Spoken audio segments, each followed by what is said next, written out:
They're actually using jQuery, Angular, web components. What else they are using on this page? Okay, no JavaScript, no content. Nada, nada, limonada. Gashtin.com, it's a website for skiing resort in Austria. I'm gonna check several pages on this website. I'm gonna find performance issues on them, and I'll try to explain you how to fix those issues. There will definitely be problems with images, lazy loading, head tag will be probably incorrect, and the new metric Google wants to be improved, the interaction to the next pane, I'm pretty sure there will be problems too. So I'll start with the homepage and let's dig in. Let's run the Lighthouse. Okay, 40%. Largest contentful pane 5.4 seconds. Total blocking time 840 milliseconds. 0 cumulative layout shifts. There's nothing, and then the header is visible. Okay, the largest contentful pane is the button. This one up here. They are not lazy loading any image. There's a lot of images that are not visible on the page. They are somewhere at the bottom. They are loaded instantly. They are having a lot of DOM elements. They are using only JPEG and PNG, it seems. They are not using HTTP too. There will probably be a bit more JavaScript than it's listed here in the head tag. How about the mobile phone? Let's run the Lighthouse. Okay, so the mobile phone isn't much better. 3.8 seconds, largest contentful pane. Total blocking time 4.4 seconds. Again, nothing, and then the header. Largest contentful pane is again the button, and the rest of them is the same. Okay, so let's check the header. Typo free system. I think the typo free system, it was in the previous video I made for the Mount Pilatus resort. Yeah, it's the CMS I saw already. So there's the same problem like the Mount Pilatus had and what I was talking about in the previous videos. They are setting the cast correctly in the head tag, but the title is all the way down here. If you want the user to have the feeling that the website is actually loading, you must set the title immediately at the top of the head tag. It should be right here, right after the coding. When the user loads the page, he will see the title, and much better it would be if there would be the favicon like right after the title. Icons are here, but they are like behind the style sheet, behind some script, behind some cookie consent. The favicon should be also visible instantly. It will tell the user the page is actually loading. It just takes a while. So in the icon, it should be like all the way up there, probably behind the title, but not behind scripts. I'll switch out the JavaScript to see the head tag without being modified. Okay, no JavaScript, no content, nada, nada, limonada. This exact problem had the previous website, the Mount Pilatus. I don't know why, but none of those pages is using any placeholder. There, right here, it should be some sort of a placeholder or a gray background. So something is actually visible here, but I'm not using anything. There's not even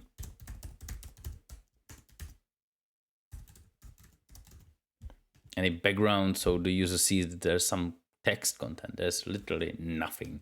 And this is what it will look like if your website is going to get crawled by a bot that doesn't support JavaScript. It will look something like this, empty and without images. You should always at least have some small image or some blurred image behind the header if it is loaded by JavaScript. So this doesn't happen. Back to the head tag. There is one script, there is second one, so one blocking thing, second one, third blocking thing, some marketing script. For all of these scripts, they doesn't have to be in the head tag. The head tag is always the biggest blocking element you have on the page. So every script that doesn't need to be there, you should move it at the beginning of the body. So this one, and all of those that I found here should be like here at the beginning of the body, or before the content that is actually going to use the JavaScript, which in their case is this wrap all start page. Fine, let's turn on the JavaScript.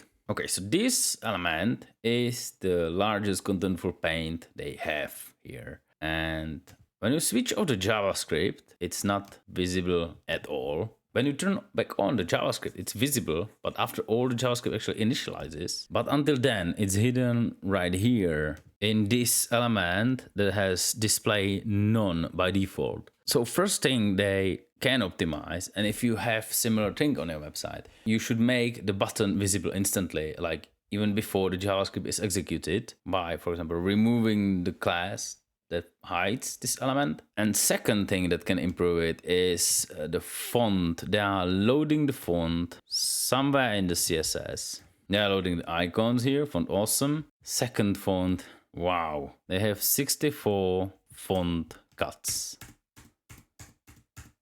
One icons, second icons, third icons, and the entire font awesome font. Okay. If you have fonts on your website, I said that in my previous videos, you should use the WOF format or WOF2.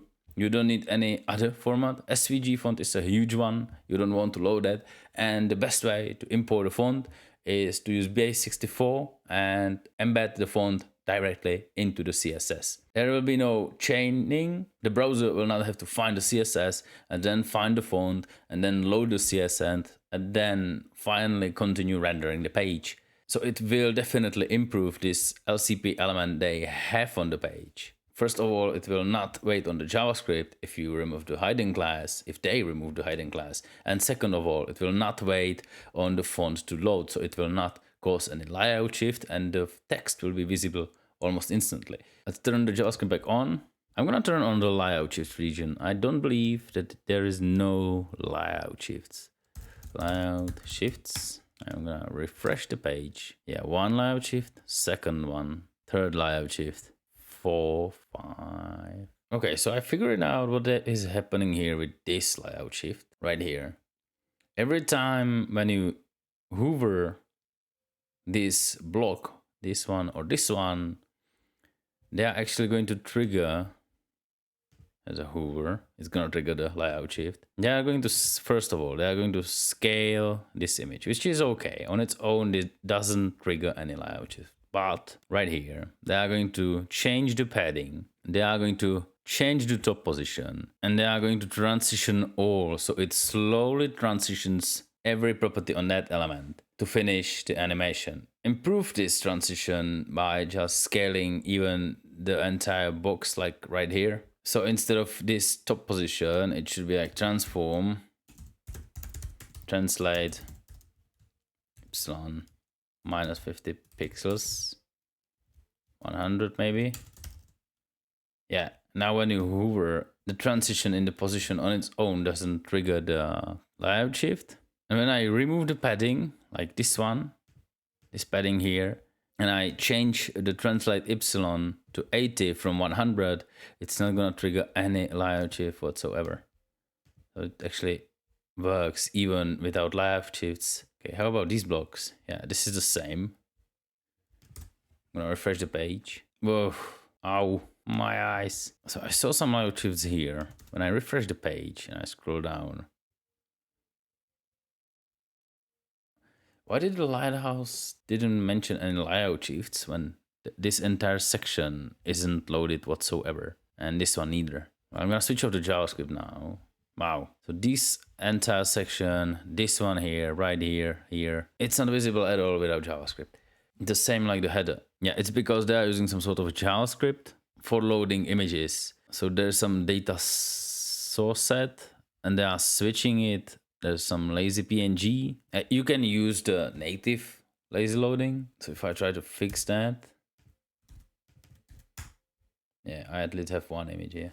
When you have a picture tag and you have a lot of source images, you definitely want to use the lazy loading. But if you use JavaScript for lazy loading and there is no source image, like just only this one dot for a placeholder, you want to some placeholder for the image, like gray background or some SVG placeholder or some blurred image that has like a few kilobytes to make the space for the image.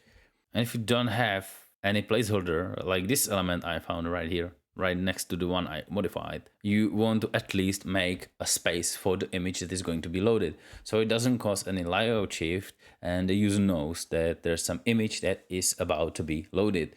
You can change and fix this behavior, this layout shifts, by adding either height, like height 100%, so it prepares the space for the image, or you can use padding if you use absolutely positioned images, like padding 100, padding top 100%. It, however, requires a bit more playing with the CSS.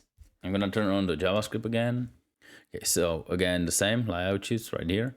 So here is no layout shift, and right there is a layout shift. Both of these animations, here, and in these blocks, and the one right here, it can be done through a pure CSS, and like it's gonna be like one class in CSS, two classes, and a few lines of JavaScript, maybe none JavaScript at all. And it's gonna work the same way, and it isn't going to cause any layout shifts.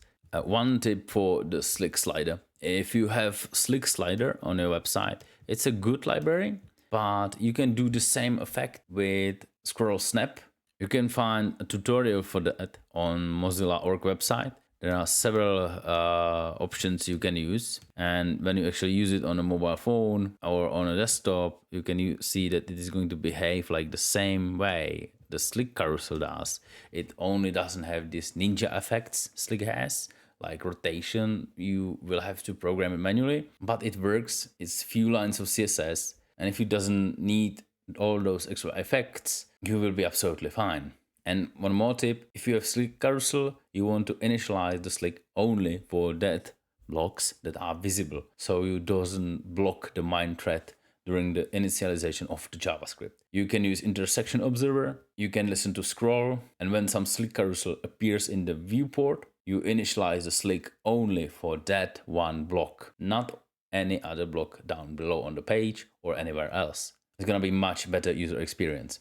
So right now I was looking for the not lazy loaded images. They are actually using some sort of lazy loading, some of their own probably, but they are loading all images instantly after a page load. So there is a lazy loading, but in the moment the website loads, it's gonna trigger lazy loading and it's gonna load all images. You can see I am at the top of the page and I see like all images that are used on the page. They are not even visible. So if you build your own lazy loader for images, you must check if the image is actually visible before you load the image. This way it's better than loading all images at once during the page load, but it's still not optimal on these days. You can use at least the native lazy loading, which is going to be much better than this approach. How about the interaction to the next paint? This tool is from a DebugBear company. You can use it to measure the interaction to the next paint. This tool is going to check every element on the page. It's gonna try to click on it, and it will tell you which element has slow interaction. Like you click on it, 200 milliseconds, nothing, and then something happens. It's slow. If some dropdown opens instantly, it's okay. I'm gonna take their own homepage. Okay, so the analysis is ready. You can see that the real Google data on this website, on their homepage, shows that it's actually quite slow. It's 318 milliseconds. The DebugBear measured 122 milliseconds. This element for the cookies, it's slow. The rest of them seems okay. And it's actually quite important metric for the next couple of years. It can help you rank higher in the Google search results. One of those things you can use to improve the interaction to the next paint is to remove global listeners. When you have a click event, for example, and you have focus in, focus out, and you have a lot of document events, like 1, 2, 3 events, probably there will be some more, 4, 5, 6. Every time you, for example, click on an element and you have 2 global listeners, you are going to trigger 2 clicks from the global space, and then one that is actually necessary for the element to do its own action. You want those events to be binded directly to the element. When I take a look on the global event they have here, for example, like document at event listener click, you want to wait on the document to load. You want to query select all elements that are necessary, and then you want to add the listen directly to them. Another thing is to use mutation observer. You can watch for added elements. You can trigger some sort of Ajax dispatch event, so you can bind newly added elements on the page. Or you can use web components, because they are able to bind event listeners to dynamically added elements on their own. It's a native approach, but you don't want to use global listeners. And jQuery, it's the same. When you actually trigger something, document on click, you are going to trigger every time the similar checks they have here in the vanilla listener. You're going to trigger if event target exists, if it don't return, if the element actually matches what we need, which for example can be some product or some other selector, if not return, and then it's gonna bubble down, down, down and do a lot of unnecessary things. I'll check another page.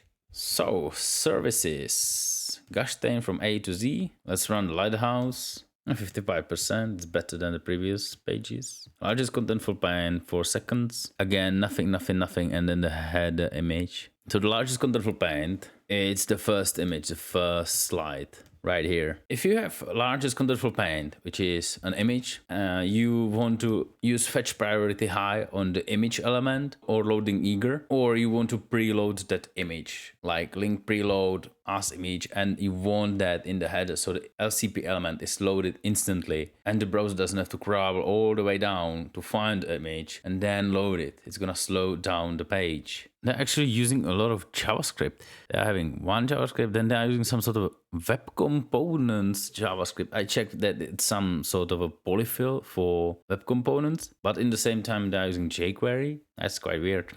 So these images right here, 1, 2, 3, and so on, they are not lazy loaded, they are loaded instantly. They are just going to slow down the page. This one, the entire queue of images, it should be lazy loaded. Another thing, icons, like this one for the phone. When you have icon like this in the content and you do not have your font embedded in the CSS, this is what's going to happen on the slow connection. It will find a class, but it has no CSS. So it will look like this. There will be no icon. And when the font actually loads, it's gonna cause layout shift. You can prevent this behavior by setting the width and height to the icon. So this phone icon has 20 to 16 pixels. So I'm gonna say width 20 pixels, height 16 pixels. And if it is not a display inline block or inline flex, it's not gonna keep the width. So we also have a set display inline block or inline flex. And when I remove the class, it's gonna prevent the layout shift. How about interaction to next paint? So the interaction to next paint, 278 milliseconds for users on this page. But what is interesting is that here is an Instagram and Facebook and Pinterest icons or YouTube, and they have slow interaction. And I'm pretty sure, as I said previously in the video, it's because of those global listeners. 1, 2, 3 listeners, 4 listeners, 6. When you click on it, it's gonna trigger 6 listeners. It's gonna trigger mouse down, then it's gonna trigger mouse up, 1, 2, 3, and some Google Analytics or something like that. Also, when you have Google Analytics in your code, like this GA send and GA send extra, you want to wrap that. You want to use some set timeout, and you want to trigger this entire block of code when the primary process, which is for this click, like mail to and some checks or whatever they have here, finishes. So it's gonna finish the click, and then if it should do the event action for the Google Analytics, it's gonna do it, but in separated process. It's not gonna block this function. The process and the interaction is gonna be much faster. And also, if you have click, the global click, and there is no prevent default, which I can't see here, they are using some sort of a check, but I don't know if it needs to be prevented. But if it is not prevented, then you should use passive listener. It's a recommendation from Google. It's for scroll, it's for clicks, it's for everything. If you don't need to prevent any event, use passive listeners always. Another thing I noticed here on the webcams block, they are using a magnific pop-up. It's probably an old page, or they are lazy and are using old plugins and old scripts. When you have a page that needs dialogs, you can use the native dialog element. It's supported in all modern browsers. It solves problems with z-index. It can help you dragging the content out from the place in the application, so you don't have to like import it outside by your own, making some ninja things to make it work. Refresh listeners, for example. This is how it works. You click on the dialog, it opens a dialog, and it works even on a close. You can style it, you can style the backdrop, and you can use native dialog, and it can even work as something like a notification. If you open it through the attribute or modelessly, you are going to have a notification, which is this behavior right here, instead of the fully functional dialog. It can work with minimum JavaScript. It can be styled nicely with CSS. You can have sliders inside of the dialog and it works just fine. So I've tried to open the cart in the right side. I've ordered this brochure, and when I click to open the cart, which is here on the right side, they're actually using jQuery, Angular, web components, polyfill. What else they are using on this page? Is there a knockout somewhere? This is what's going to happen when you use jQuery and Angular together. You have a button that is modified by Angular, and it has a global event that is triggered by jQuery. Well, that's a lot of work. If they actually plan to modify this website and improve it, it's gonna be a lot of work. So that's it. I couldn't find any more interesting pages on this website. If you like the video, hit the subscribe button. If you want me to analyze your website, leave the link to it in the comment, and see you in the next video.